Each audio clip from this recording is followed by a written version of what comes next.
കൃപാസനം പത്രം December 2025 part 1. ബഹുമാനപ്പെട്ട Joseph അച്ഛൻ്റെ സന്ദേശം. ഉടമ്പടിയിലിരിക്കുന്നവർ ദൈവിക കാര്യങ്ങൾക്ക് മുൻതൂക്കം നൽകുന്നവരാകണം.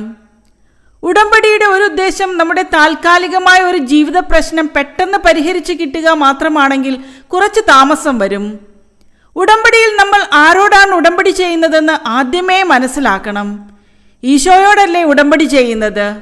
ഈശോയോട് നമുക്കൊരു ടെമ്പററി റിലേഷൻ സാധ്യമല്ല.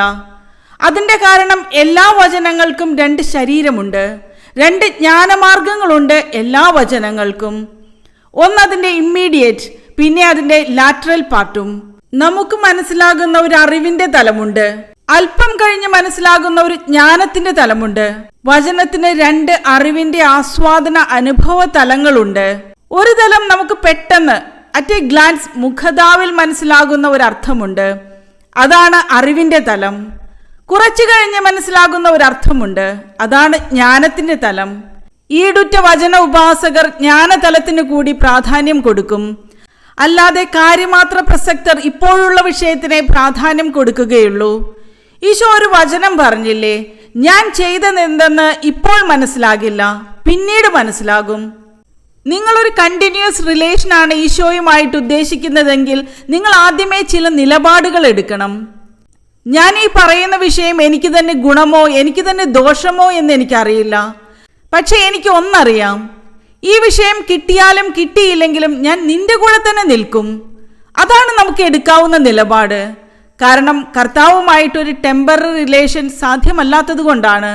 അപ്പോൾ എൻ്റെ വിഷയം ജപ്തി നടപടിയാണ് എനിക്കുള്ളത്.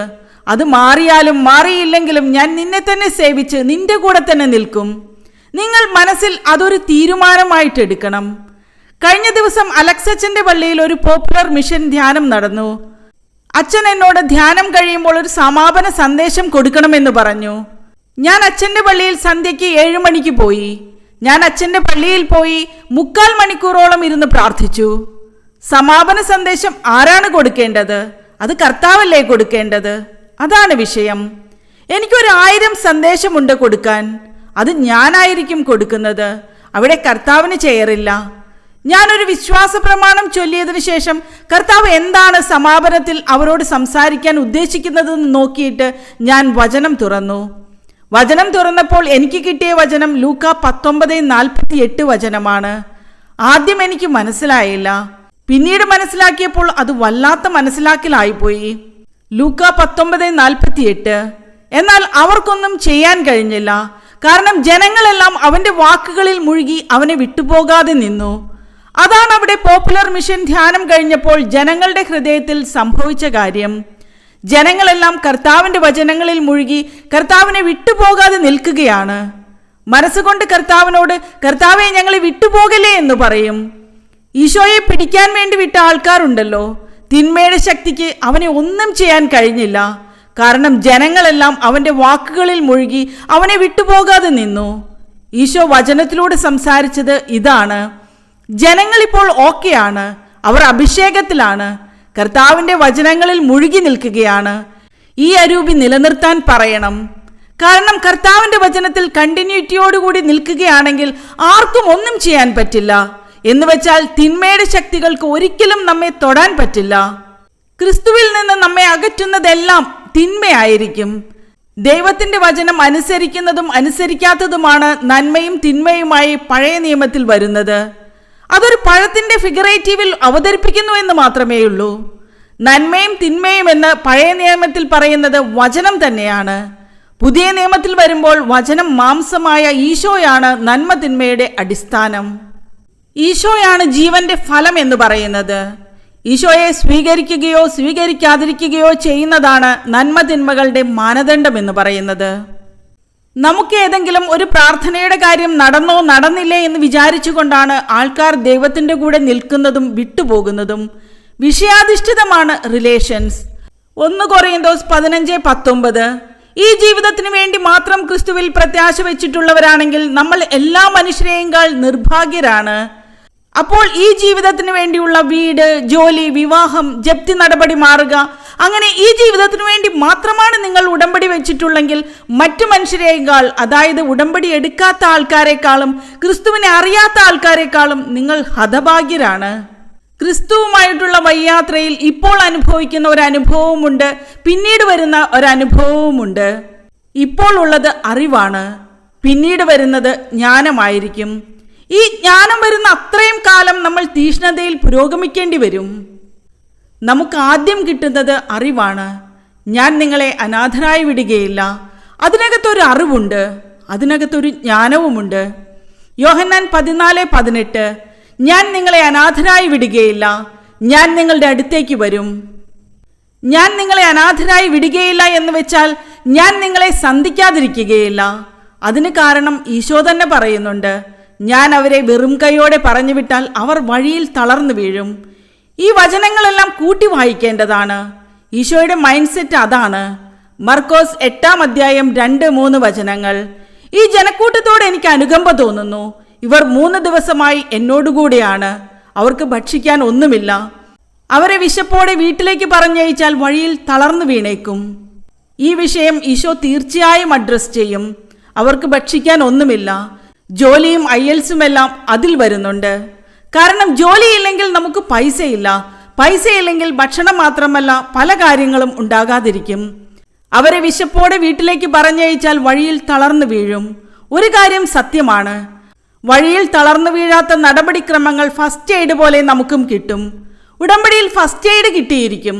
നിങ്ങളിൽ പല ആൾക്കാരും ഫസ്റ്റ് എയ്ഡിന് വേണ്ടി മാത്രമാണ് ക്രിസ്തുവിൽ നങ്കൂരം ഉറപ്പിച്ചിരിക്കുന്നത്. അതാണ് പ്രശ്നം. ഈ ജീവിതത്തിന് വേണ്ടി മാത്രമാണ്, ജോലിക്ക് വേണ്ടി മാത്രമാണ്, വിവാഹം ഒക്കാൻ വേണ്ടി മാത്രമാണ്, വീടിന് ലോൺ പാസ്സാകാൻ വേണ്ടി മാത്രമാണ്, രോഗം സുഖപ്പെടാൻ വേണ്ടി മാത്രമാണ് നിങ്ങൾ യേശുക്രിസ്തുവിൽ പ്രത്യാശ അർപ്പിച്ചിരിക്കുന്നത് എന്ന് പറയുമ്പോൾ വിഷയം മാറും. വേറെ ആരിലും പ്രത്യാശ വയ്ക്കുന്നത് പോലെയല്ല യേശുക്രിസ്തുവിൽ പ്രത്യാശ വയ്ക്കുന്നത്.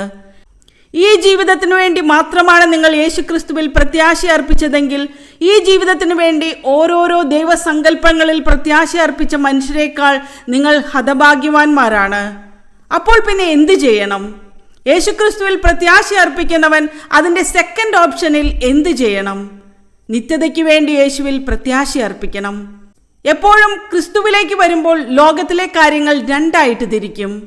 ഈ ജീവിതത്തിന് വേണ്ടിയുള്ളതും നിത്യജീവിതത്തിന് വേണ്ടിയുള്ളതും. ഈശോ പറയുന്നത് പിതാവിൻ്റെ കാര്യം എന്ന് പറയും, പിന്നെ മാനുഷിക കാര്യങ്ങൾ എന്ന് പറയും.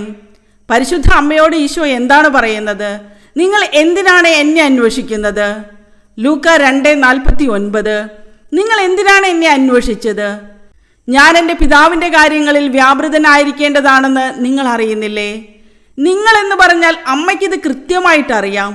ഔസേപ്പിതാവിനും ഒരു സെക്കൻഡ് നോളേജ് ഉണ്ട് ഈ വിഷയത്തെക്കുറിച്ച്. ഫസ്റ്റ് നോളേജ് കിട്ടിയത് അമ്മയ്ക്കാണ്.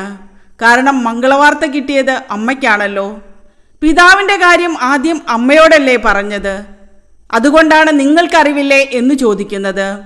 ഞാൻ എൻ്റെ പിതാവിൻ്റെ കാര്യത്തിൽ വ്യാപൃതനായിരിക്കേണ്ടതാണെന്ന് നിങ്ങൾക്ക് അറിവില്ലേ? അപ്പോൾ ഈശോയെക്കുറിച്ചുള്ള അറിവിൽ ഒരറിവ് എന്താണ്, അഥവാ ബേസിക് അറിവ് എന്താണെന്ന് അന്വേഷിക്കുന്ന ആൾക്കാർ ശ്രദ്ധിക്കണം.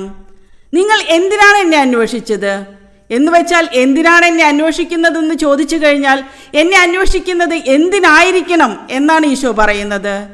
എന്നെ അന്വേഷിക്കേണ്ടത് പിതാവിൻ്റെ കാര്യങ്ങളെക്കുറിച്ച് എന്നെപ്പോലെ വ്യാപൃതനാകാൻ വേണ്ടിയാണ് എന്നാണ് ഇതിൻ്റെ അർത്ഥം. നിങ്ങൾ എന്തിനു വേണ്ടി എന്നെ അന്വേഷിക്കണം?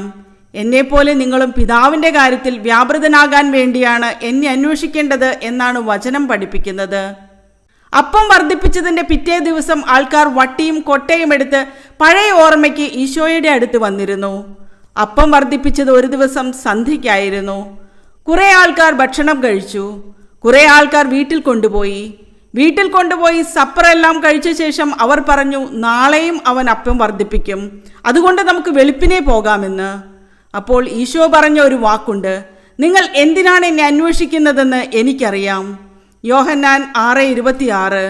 യേശു പ്രതിവചിച്ചു, സത്യം സത്യമായി ഞാൻ നിങ്ങളോട് പറയുന്നു, അടയാളങ്ങൾ കണ്ടതുകൊണ്ടല്ല, അപ്പം ഭക്ഷിച്ച് തൃപ്തരായതുകൊണ്ടാണ് നിങ്ങൾ എന്നെ അന്വേഷിക്കുന്നത്. അപ്പോൾ ഈശോയെ അന്വേഷിക്കുന്ന ആൾക്കാരെ 2 തരത്തിൽ തിരിക്കാൻ പറ്റും. 1, അപ്പം ഭക്ഷിച്ച് തൃപ്തിയായതുകൊണ്ട്. 2, അടയാളങ്ങൾ കണ്ടതുകൊണ്ട്. അടയാളങ്ങൾ എന്ന് പറയുന്നത് ദൈവരാജ്യത്തിൻ്റെ അടയാളം എന്ന രീതിയിലാണ്. നിത്യതയുടെ അടയാളമാണ്. ഈശോ കാണിക്കുന്ന അത്ഭുതങ്ങളെല്ലാം നിത്യതയുടെ മുന്നാസ്വാദനങ്ങളാണ്. അതുകൊണ്ടാണ് പറയുന്നത്, പിതാക്കന്മാർ മരുഭൂമിയിൽ വെച്ച് മന്ന ഭക്ഷിച്ചു, അവർ മരിച്ചു. അതുപോലെയല്ല ഈ അപ്പം എന്ന്. ഈ അപ്പം ഭക്ഷിക്കുന്നവൻ നിത്യം ജീവിക്കുമെന്നാണ്. അത് കർത്താവ് ഭാഗിച്ചു കൊടുത്ത അത്ഭുതത്തിൻ്റെ അപ്പത്തെക്കുറിച്ചാണ് പറയുന്നത്. കർത്താവിൻ്റെ ശരീരം തന്നെയായ പരിശുദ്ധ കുർബാനയെക്കുറിച്ചാണ് പറയുന്നത്. ഈ അപ്പം ഭക്ഷിക്കുന്നവൻ നിത്യം ജീവിക്കും. ലോകത്തിൻ്റെ ജീവന് വേണ്ടി ഞാൻ നൽകുന്ന അപ്പം എൻ്റെ ശരീരം തന്നെയാണ്. എൻ്റെ ശരീരം ഭക്ഷിക്കുന്നവൻ എന്നിലും ഞാൻ അവനിലും വസിക്കുന്നു. സജീവനായ പിതാവാണ് എന്നെ അയച്ചത്. പിതാവ് മൂലം ഞാൻ ജീവിക്കുന്നു. അതുപോലെ എന്നെ ഭക്ഷിക്കുന്നവൻ ഞാൻ മൂലം ജീവിക്കും. അപ്പോൾ അതാണ് വിഷയം. എന്നെ ഭക്ഷിക്കുന്നവൻ ഞാൻ മൂലം ജീവിക്കും. നിത്യജീവന്റെ അടയാളങ്ങൾ കണ്ടതുകൊണ്ടല്ല, ഇന്നലെ അപ്പം ഭക്ഷിച്ച് തൃപ്തരായതുകൊണ്ടാണ് നിങ്ങൾ എന്നെ അന്വേഷിക്കുന്നത്. അത്ഭുതങ്ങൾ കാണാൻ വേണ്ടി വീട്, ജോലി, വിവാഹം, കിണറിലെ വെള്ളം എന്നൊക്കെ ഓരോ പട്ടികയുണ്ടാക്കി ഈശോയോടുകൂടെ പോയാൽ അധികകാലം പോകാൻ പറ്റില്ല. അതാണ് വിഷയം. കർത്താവ് പുറകിൽ പോകാൻ പറയും. മുമ്പിൽ കയറി നിൽക്കണ്ട, പുറകിൽ പോകാൻ പറയും. നീ മാനുഷിക കാര്യങ്ങളാണ് അന്വേഷിക്കുന്നത്. പത്രോസിനോട് പറഞ്ഞില്ലേ, മത്തായി 16:23. യേശു തിരിഞ്ഞ് പത്രോസിനോട് പറഞ്ഞു, സാത്താനെ എൻ്റെ മുമ്പിൽ നിന്ന് പോകൂ, നീ എനിക്ക് പ്രതിബന്ധമാണ്. നിന്റെ ചിന്ത ദൈവികമല്ല, മാനുഷികമാണ്. നിസാരമല്ല ഈ വിഷയം. നമുക്കൊരു പരിധി കഴിഞ്ഞാൽ പിന്നീട് ക്രിസ്തു ആരാണെന്ന് അറിയേണ്ടി വരും. അതുകൊണ്ട് തന്നെ അവൻ്റെ നാമത്തിൽ വിശ്വസിക്കുന്നവർക്കെല്ലാം ദൈവമക്കളാകാനുള്ള വരം നൽകി എന്ന് പറയും. അവൻ്റെ നാമത്തിൽ വിശ്വസിക്കുമ്പോൾ നിത്യജീവനെ കൂടി ഉൾപ്പെടുത്തിക്കൊണ്ട് വേണം ബുദ്ധിയുള്ളവർ ക്രിസ്തുവിനെ അന്വേഷിക്കാൻ. അല്ലെങ്കിൽ കുറെ കഴിയുമ്പോൾ നമ്മൾ പുറകിൽ പോകേണ്ടി വരും. സാത്താനെ, നീ എനിക്ക് പ്രതിബന്ധമാണെന്ന് പറയും. കർത്താവിൻ്റെ മുമ്പിൽ എപ്പോഴും 2 കാര്യങ്ങളുണ്ടാകും.